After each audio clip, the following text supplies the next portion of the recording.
A special thank you to each of our subscribers who make this channel possible.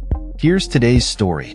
In a significant development that has stirred diplomatic tensions, FBI Director Kash Patel opened the agency's first standalone office in Wellington, New Zealand, on July 31, 2025. During the inauguration, Patel made remarks that suggested the new office's purpose was to counter Chinese influence in the South Pacific. This statement has been met with polite dismissals from New Zealand officials and strong disapproval from Beijing. The establishment of the FBI office aligns New Zealand with the intelligence-sharing efforts of the Five Eyes Alliance, which includes the United States, Australia, Canada, and the United Kingdom. This local mission for the FBI personnel has been in the works since 2017, when FBI agents operated under the supervision of Australian authorities. Patel's comments, made in a video released by the U.S. Embassy, emphasized the need to combat the influence of the Chinese Communist Party in the region. However, New Zealand ministers who met with Patel downplayed these assertions, focusing instead on collaborative efforts to tackle issues such as online child exploitation and drug trafficking, without any mention of China. Foreign Minister Winston Peters stated that the topic of China was never raised during their discussions.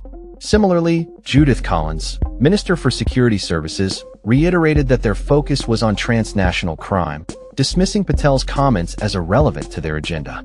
Trade Minister Todd McClay also clarified that the office's opening was not a cause for celebration, but rather an announcement that had been discussed. In response to Patel's remarks, China's Foreign Ministry spokesperson Wu Jiaquan criticized the notion of forming alliances aimed at countering China, asserting that such actions do not contribute to peace and stability in the Asia-Pacific region. New Zealand, being the smallest member of the Five Eyes Alliance, has been under pressure to align its stance with the U.S. regarding China, its largest trading partner. Analysts suggest that Patel's comments could complicate New Zealand's diplomatic balancing act between the U.S. and China, a challenge the country has faced historically. Jason Young, an associate professor of international relations at Victoria University of Wellington, noted that while increased law enforcement collaboration is beneficial, framing it as a counter to China may not serve New Zealand's interests.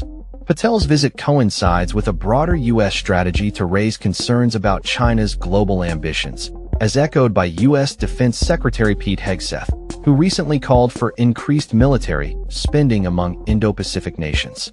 New Zealand has typically refrained from singling out specific countries in discussions about regional tensions, a stance that may be tested as the geopolitical landscape evolves. The opening of the FBI office, while a step towards enhanced cooperation on shared security challenges, has undoubtedly introduced new complexities into New Zealand's foreign relations, particularly concerning its approach to China.